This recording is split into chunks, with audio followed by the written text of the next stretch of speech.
for staying tuned. Now it's time for us to talk more on the role of teachers and parents in this bullying conversation. And we will not be doing this alone. We have an educator in the house. Her name is Bimpe Adebisi. Good morning, Bimpe. How are you doing? I'm very well, thank you. You? Oh, great. I'm happy we're greening today. It's actually perfect that I'm in the middle. Yeah, Okay. it's I kind of You balance us I out. balance it out. No. But anyways, thank you for joining us this Yeah. morning. It's my pleasure. Our conversation is on bullying. And then, of course, we've looked at it from the psychology angle. Now we want to look at it as from the educational angle. As an educator, what do you think bullying is? Well, I would like to say bullying is an ongoing misuse of power in relationships. You know, it's intended to cause some kind of damage. You know, it's either verbal, it's either physical or psychological. It leaves long-lasting damage on whoever the recipient of the bullying is. And yeah, sadly, it could even end up being fatal. Now, you work with young children, right? You know, I know before the cameras came on, you were telling us that you work with children from their early stages. Can you tell us a bit about that? Oh, yes. So, you know, early foundation learning, I do a lot of interaction with children from cradle to, say, 5 years. And, you know, you notice a little bit of their character. That's when they form their character, really. It's at that stage. And it's at that stage you can mold them and, you know, kind of educate them in the way they should go. Yeah. And that stage is crucial to the development of a child, of a total child. Yeah, once you can curb some characters there at that stage, you know, you can, to some extent, mold the way the child would behave eventually into adulthood. That's the next question I was going to get into. You know, how is it possible to begin to spot bullying traits, you know, at that early, and how is that conversation with the parents, you know, of said child? Absolutely. Because a child actually, no child is born a bully. No child is born with bad character. We're all products of our environment. We're all products of what we see, what we experience, what we hear around us. So same for children. And at that stage, they're like a sponge. They soak in everything. You know, even things that you don't think they should notice. They notice and they exhibit the character that they see. You understand? So for parents, that stage, I say that stage is crucial. That's the time you need to spend more time with your child. You need to understand the character of this child. What is he seeing? What is he seeing you exhibit as a parent? Are you also, do you verbally insult people? How do you behave to people around you? Your helps at home, for instance, your drivers, when you go out to eat at a restaurant, how do you behave to the waiter? You know, they see all these things and they internalize it. Yeah. They internalize that behavior. So parenting is intentional. You need to intentionally try to find out how your child is behaving to other children. Right. Okay, so we have some comments, some stories, right, from some viewers on Tea or Coffee this morning, telling us about some of their experiences on bullying, answering the question, what is your bullying experience in school, right? Now, Joseph from Lagos this morning is saying, one day my math teacher came into the class.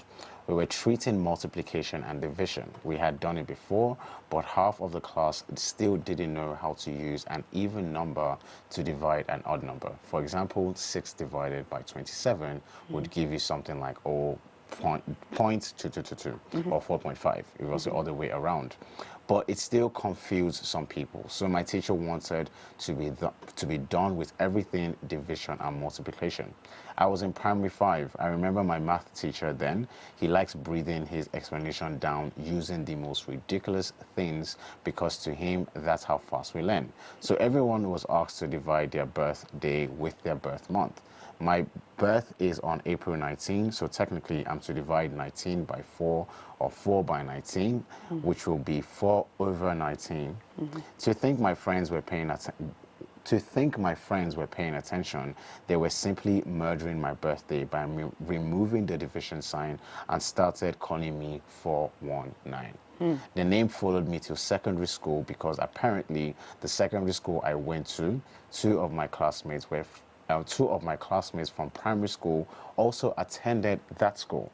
It was very hard for me seeing how the number represented something bad, yet my teachers did nothing about it, but laughed. Now, this kind of experience and this kind of story that Joseph has gone through begs the question of what is the role of educators in this particular context. What is the role of teachers when it comes to bullying? You know, earlier on the show, I was spotting that in France, Macron has now said they're proposing a law where students, adults who are bullying gets 3 years in prison. You know, so what is the role of teachers in mitigating bullying in their secondary school? Okay. Now, I would say categorically that that teacher has failed. Joseph's teacher has failed as a teacher. As an adult, one, and then as a teacher, more importantly. Okay? Yeah. Bullying should not be condoned in any form and in any way or manner. It should be stopped immediately with a stern warning to those children that started mutilating that data and referring to him. Immediately it should be called out. We shouldn't normalize it. And which is why I see that bullying has gone on for years. Because even the people who are supposed to stop it do nothing about it. The teachers are the first port of call. They're the first ones to you know, should I say, the first responders to such a situation. Actually, so yeah. that teacher has failed. And so many other teachers who partake in bullying or condone it have failed as well. Immediately they should criminalize that. It's an offense. And I think our government also has a lot to do in the sense that bullying, I have searched as many books, as many articles as possible. I don't see where it's stated in black and white that bullying is a criminal offense in Nigeria. Yeah. In other states, in fact, in every state in America, it's a criminal offense. Maybe it's because it's dealing with children, maybe? It doesn't matter. Okay. Because the adults started from somewhere. You are a child first before you become an adult. So if it's curbed at the early stages, like I said, if it's criminalized at the early stages, just like the way stealing, for instance, is a criminal offense. We know you're not supposed to steal, you steal, you go to jail. Yes. Okay, so you bully, you go to jail. Some form of punishment. Punitive measures. When you know that it's a criminal offense, you know, you kind of refrain from it. You refrain from it. You know, if I do this, it's not going to be condoned by anyone. The teachers are going to frown at it. I would get punished. That's why they are the first responders. Punish that act, you know. Immediately you punish it. It won't have, Joseph would have had to bear that in secondary school if it had been curbed in his primary school. Now we're going to be moving into another part of this conversation for seniors and bullying. I mean, we've had different people talk about how secondary school was a bit hectic for them because they have seniors that were not very nice. And so we have a story from Omolara, and Omolara is saying that there was a time in my life my older sister and brother had to drop out of school. My parents couldn't bear the thought of me dropping out, so for the first time in my life, I attended a public school. So that I don't just sit at home doing nothing. My first month in that school was hell for me. The seniors would ask me to crawl from the gate to my classroom every time I am late to school or with the bushes at the back of the school. The bushes were way taller than I was. Plus, it also always made me itch and my body started to bleed. So I always chose crawling from the gate to the classroom. Coming early wasn't an option because the distance from my house to my school was very, very far, and I always had to trek to school. The school floor wasn't tiled or anything. It had granite stones and slates on the floor. So crawling from the gate to my class always gave me a bad bleed on my knee. Of course, every time the senior in charge of the punishment wasn't looking, would quickly run forward to cover a distance at least before she looks back. But I never had that courage to do so since the senior caught one of us and told him to start over again from the gate. So oftentimes, I would watch my friends run ahead of me while they leave me behind. The distance from the gate to my classroom was also very far. Every time I completed a punishment, I was always already tired and would start sleeping in the class. If I am caught sleeping in the class again, I'd get punished by the class prefect. So I'd always force my eyes to stay awake even when I had a terrible headache. The school had no sick bay like the other private school I attended. I started falling ill every day. My mom never really paid attention because she was all too busy with work, partly because I never also told her. But by the 5th month of schooling there, I had to voice out. I told her about it and she withdrew me from the school immediately. Months after, I met a friend of mine from that school who told me that a girl was beaten by a snake while cutting the school grass and almost died. He told me he also plans on leaving the school, and I advised that he did.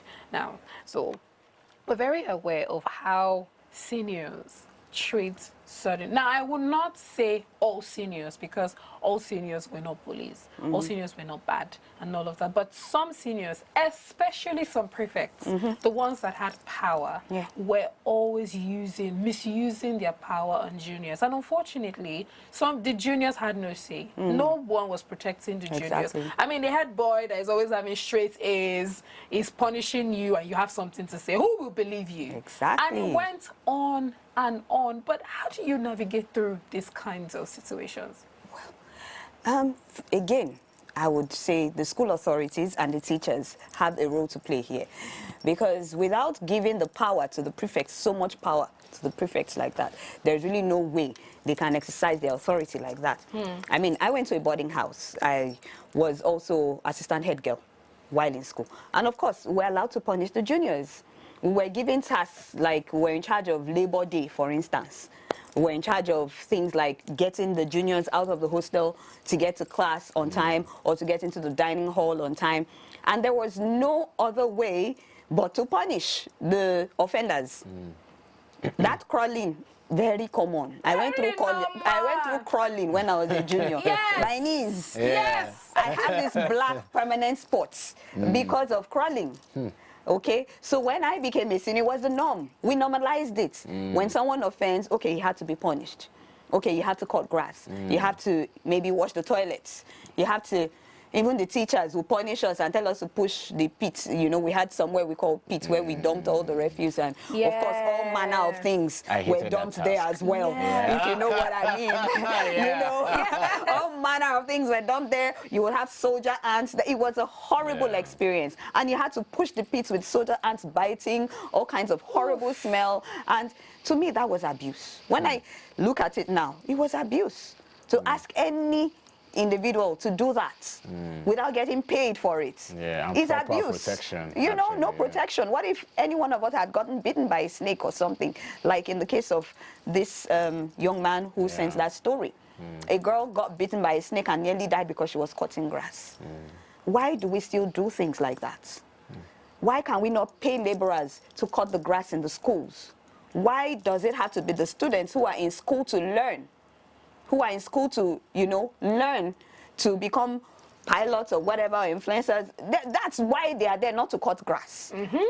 Can I say something? You know, you define bullying as misuse of power in a relationship. So in this particular case, what I'm getting is I'm seeing a system bullying its students or bullying its children. Would that be correct? Because, you know, for instance, it's a school system where they encourage seniors to punish juniors. That's obviously the senior students can term the bully, but it's just working on that system. Would that be correct? Exactly, 100%. Even the school system is an active participant in the Bullying Act. Wow. For instance, we would get flogged then for not bringing cutlasses or hoes to school. Yes. We would get flogged. So I need to say something. This never made sense to me, and maybe it makes sense to everyone. Let me ask this question. When you don't pay fees. I was going to that. When you don't pay fees. And you are flogged for not paying. How does that make in public? How does that make for any corrective action? And how does the school fees get paid when you flog me? Like I'm not the one responsible for the fees. So because you cannot flog my parents, so you flog me. So that when I will get home, I'll tell my parents I was flogged. Then my parents will say, oh, let me go and look for the money because I don't want my child to be flogged. I mean, it's a dysfunctional system through and through. Why should I get flogged for not bringing hoe and cutlass and broom? I'm not the one who is going to buy it. I mean, the one that baffles me is the book part. So, I mean, if you attended a unity school or a boarding school or not so private school, there are times about you may not have certain texts. There are times about you may not have, what's it called now? You may not have literature books, government books and all of or that. notebooks. And yeah, and then at the end of the day, you will get punished or sent out of class. Your parents may not be able to afford it, and things happen, life happens. You still get sent out of class, and you may be. So I share an experience. So I attended military secondary school. So of course there was a mixture. See, for us it was worse. There was a mixture of prefects, seniors, soldiers, and teachers. Like, it has gotten so bad, especially when we're in junior class, that a prefect has finished doing his own, he has gone. A teacher that is probably just looking Random. for how to express his boredom, bless you, trying to express his boredom, can just walk into the class and say, okay, you guys get under the table. The teacher has gone. A soldier can as well come and say, all right, everybody come outside. You see that pit? Our pit, we were the ones that dug it. We dug it so deep, and then we started putting things in it. Dirt in it as well. And then we had trees around, so we'll pick leaves, we'll cut grass, we'll do so many things. The soldier will be in charge of that too. Now, a random senior that is wearing trousers, probably someone that just entered SS1, that has no business, he's not a prefect or she's not a prefect, can just walk in. And because you have to respect everyone, especially if you're wearing pinafore or shorts, you have to respect someone that's wearing trousers or skirts. So, it's so crazy. The person can just come in and say, everybody stand up, raise up your hand and close your eyes. Or carry your wooden or your iron table on your head. Exactly. And everybody has to do it. You have to do it. Yes. You have to do it. You have to do it. Wow. You have to. And There was one we even called stages of punishment. Ooh. From one stage to the other. Wow. From leaping frog to this one to crawling to... You had to go through different stages. I mean, it was horrible. It was horrible, horrible, horrible. The reason why I say my kids would never go to a boarding house. Okay, let's talk about boarding houses very quickly. All right, I know during one of the breaks we're talking about, preferential, whether we prefer boarding houses and all these kind of things. Why do you have such a huge, how do I put this? Why don't you like the idea of boarding houses or boarding schools? Okay, first is the fact that your kids are away from you for so long, and you really don't know what's happening for, say, upwards of 6 weeks when they come home for the midterm. In some cases they don't even come for midterm. It's 6 weeks is a long time away from a child who is just 11, or in some cases 9. We have 9-year-olds now in boarding house and things like that. Maybe they skip a class or 2. 9, it's too long. 6 weeks, it's too long a time, because the child is growing away from you. It's totally forming a character you do not know. In the few days that they are home for midterm, they can actually behave like the way you want them to behave. They can pretend for 4 days. And then they go back to school and there's something else. And that's why some parents will say, I did not know he had this kind, but the child has grown away from you. You don't know your child. Okay? Parenting, like I said earlier, is intentional. We go through training for marriage. We go through marriage counseling, right? We go through training to be better at our jobs, right? You do different certifications, to become masters at what you do, but we don't go for training for parenting. When we say there's been cases of when we organize parental tips and classes for parents, and in a class where we have about 20 parents, maybe only 2 show up. Do you understand what I'm trying to say? We don't think we need to be trained because we believe, children, it's not just children. They're not just children. You have to be intentional about how you bring them up. You don't know everything about them, so you need to be taught. You need to go through training to understand some certain things and some characters. You need a psychologist to teach you how to detect the mood of a child, how to find out why this child has stopped being garrulous, the usual child that, some people say, his maturity is teenage maturity. There is nothing like that. Okay. A child that was formerly very bubbly and as a kid goes to boarding house at age 9, maybe comes back by the time he's 11, 12, and suddenly becomes withdrawn. And you say, he's only been a teenager. There is nothing like that. that child has gone through an experience that has shaped and reconstructed the way he behaves. So you need to check it. You need to find out what's going on. You need to go to the school. You need to ask the friends. Randomly select people in your child's class and ask questions. I read a piece somewhere. A lady she said that her daughter came home and said, oh, nobody wants to be my friend in class. And initially her first reaction would have been, my child is being bullied, that's why nobody wants to be her friend, blah, blah, blah. But she decided to go to the school and find out. So, instead of having the school bus bring her child home, she went to pick her up herself. And she sat with the classmates, sat down with them and said, hey, who wants to be friends with my daughter? Nobody raised up their hand. And she was like, why now? Come down to their level. I'm talking about 5-year-olds. Why now? Why don't you want? And they were like, because she's always trying to bully us.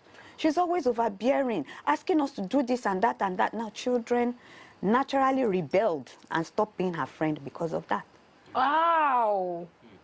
So if she had just said, maybe her child is a victim and left it like that. That could have been problematic. Do you understand? Yeah. So you need to be intentional about these things. I can't overemphasize that word intentionality in parenting. I can't overemphasize it. That you brought a child to the world is not the end.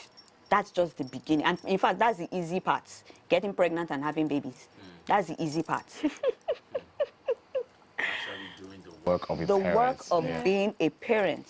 That's the parenting. Let's talk self-defense. Now, new age I think I veered away from your question. No, you No, did. you answered. You answered at some point. You answered it. So Thank you. let's talk about self-defense. I know that new age schools, we encourage karate, taekwondo. We encourage children to take in some form of. Because of how much predators we have these days, we encourage especially female children to protect themselves and how they can do that. However, how do we know, how do we measure the amounts that they take in? How do we know that there's a balance? Like this child understands that when you're learning self-defense, it's not for you to go and exact it on your classmates. But it's not for you to now go and start doing, Jackie Chan. Looking for trouble. It's not for you to start looking for trouble with your teachers and all of that. When do we draw that line? Especially now, I'm talking about parents. Okay. Well, for parents, it still comes to communication. You still have to keep letting them understand that the reason why you're taking these classes is only to defend yourself. And I know in most self-defense classes, they emphasize that as well. And say you're not to use, is it Kung Fu or Taekwondo? You're not to use it as an aggressive thing, not for conflict. It's only for self-defense. In fact, I think there is a spiritual thing involved. I may be wrong. Okay. Yeah. You are right. You can only use it for self-defense.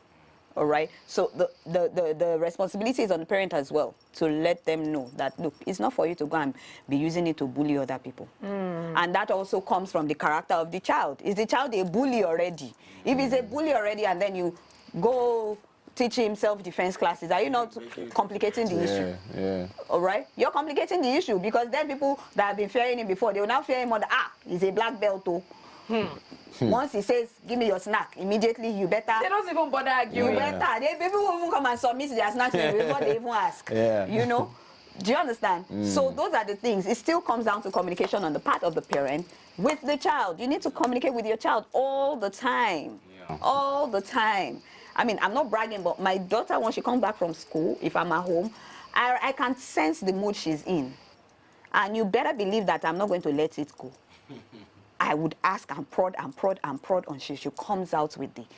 And that's how come I know even when she's bullied by any of our teachers, and believe me, I'm in their school. The minute I hear I'm in their school. Because another thing is when your child tells you something and you don't take action, and you don't take action on that thing, you are gradually silencing that child.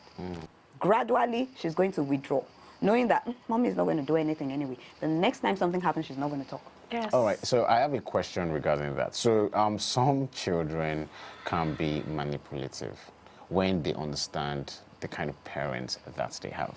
So, they know that if I tell mommy or if I tell daddy this, daddy will behave in this kind of way. So they may, and I'm not, they may cook up stories to get a parent to react in the way they want to a particular student or even teacher. Yes. So as a parent, how do you now, how do you, I completely agree with you. Communication between both parents and child, very, very key. But then how do you manage, that part and the balance? Because what you will do is you will not jump to action like that.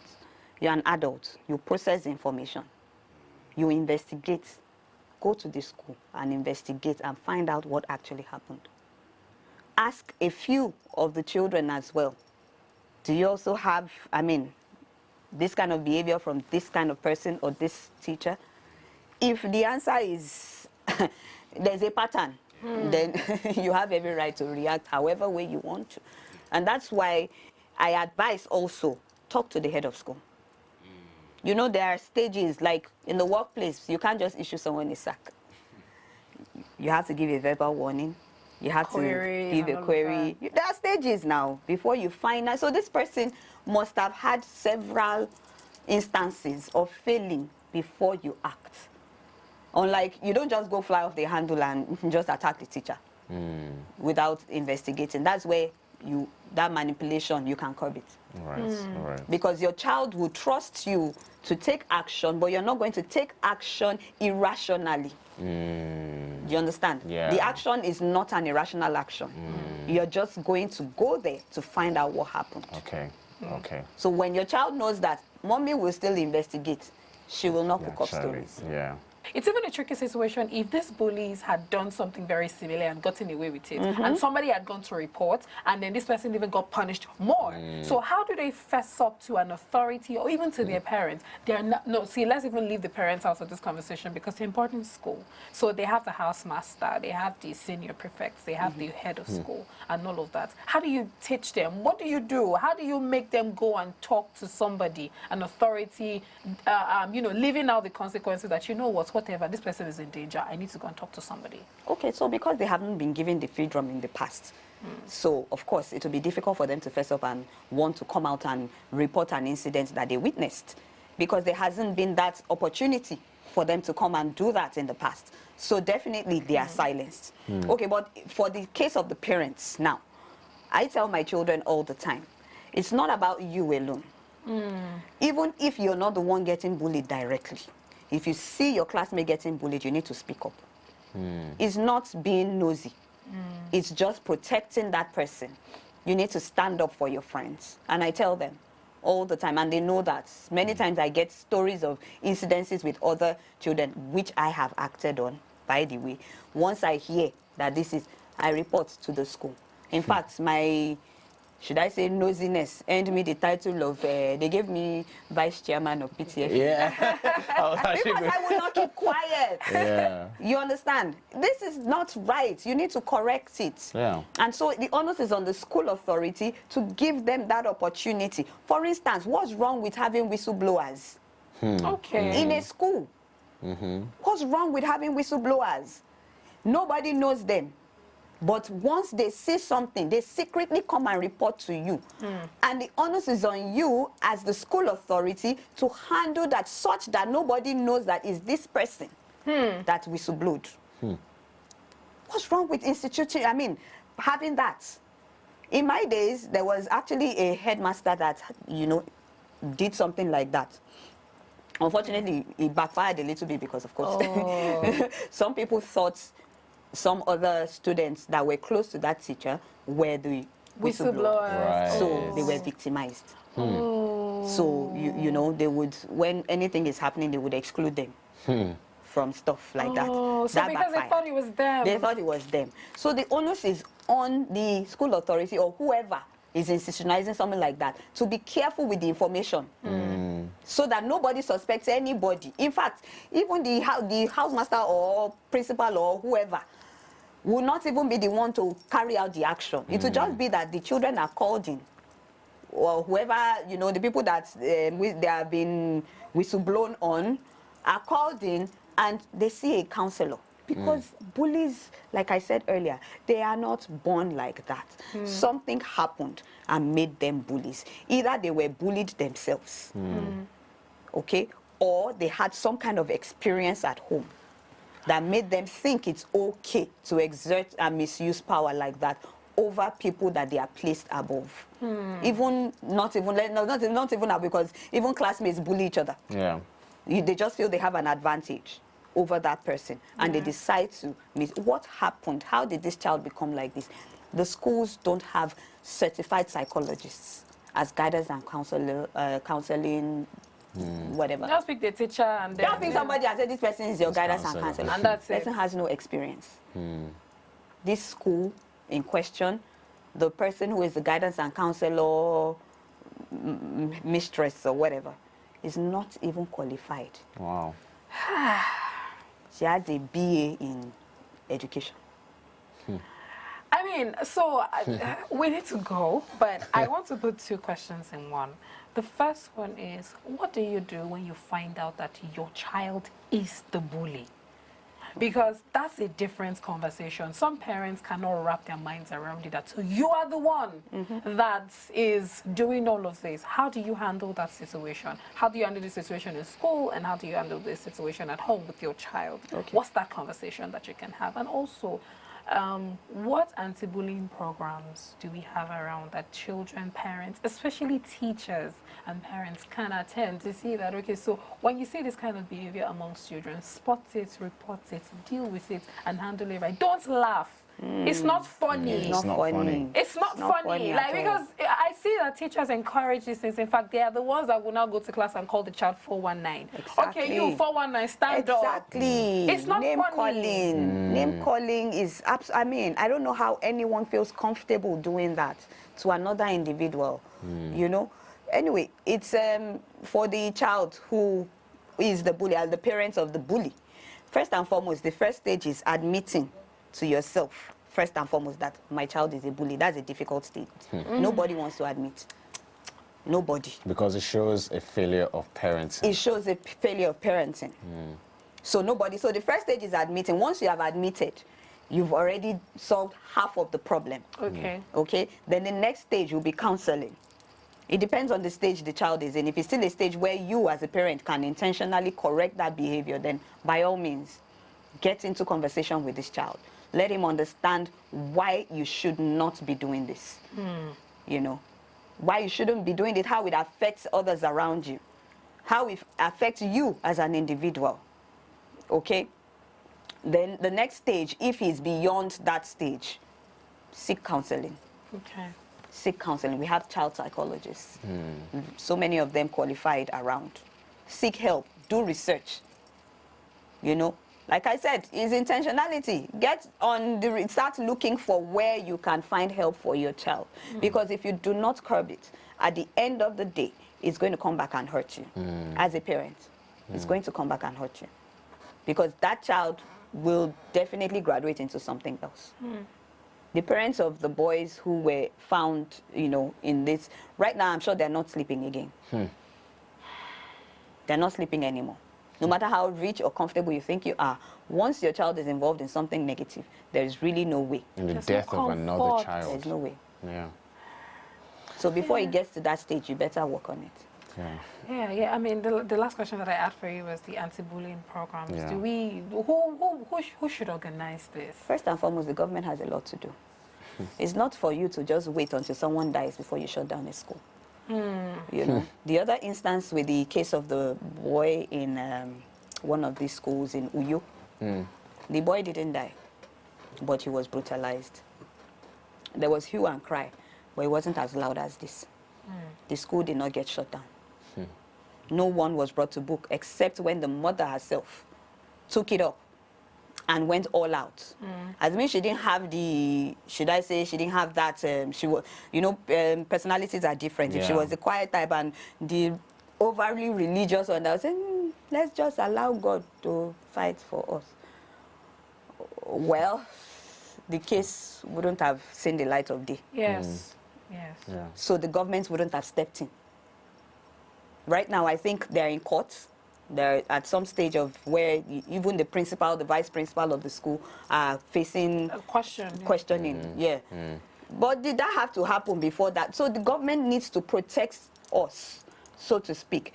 These policies, for instance, first and foremost, criminalize this thing. Let it be a criminal offense to bully.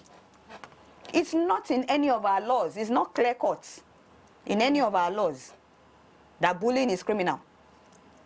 That's then programs, like you said, what's our National Orientation Agency doing? There should be, you know, jingles around, letting people know that when you do this and this is bullying. You should not do it. You should not do that. In the schools, there should be programs from time to time where you bring in counselors to have talks with the children, tell them the ills of bullying in the society, what it can cause, even for the bullies themselves. Okay? Not just only, we shouldn't focus only on the victim. Well, they're both victims, both the bully and they're all victims because they are children. They're all minors. They really don't know what they're doing per se, because they don't know the implications of what they're doing until later. Yeah. This is a whole lot, but thank you so much for sharing all of your insights with us on this conversation on bullying. I mean, I hope that parents, teachers, children are watching and learned something from this conversation that we have had with you this morning. It is so important. Now, from this conversation, I have picked up the intentionality of parents in parenting. The fact that you need to watch out for your kid. Any behavior that is not the regular, you should spot it. Yeah. I mean, I like the example that you gave of that woman that went to school to have conversations with the pupils. Like, okay, so you don't want to be friends with my child. Why? And then everybody fessed up because she could have assumed that, oh, my child is being alienated. She's and a victim. That. Meanwhile, she was actually the one. She was the abuser. You know, when you see your child grabbing toys and, you know, exhibiting violence of some aggression. sort. They're playing in a sports, in a bouncy castle, and your child is the one pushing everybody down. And you think, oh, like we like to say, boys will be boys. That's even the worst. He's just being a boy. Yeah. That's the worst. That boy is going to grow up to be an abuser. He's going to grow up to be the one that, you know, physically abuses his wife because he's going to think it's okay. Because it has been normalized from the early stage. Normalized from the early stages. So early years found, I'll go back to that. It's very important. Very, very important. And that is when you need to watch out the more. Just as we're wrapping up, I just want to say, Bimpe Adebisi, thank you for all the work you do as an educator in the educator space.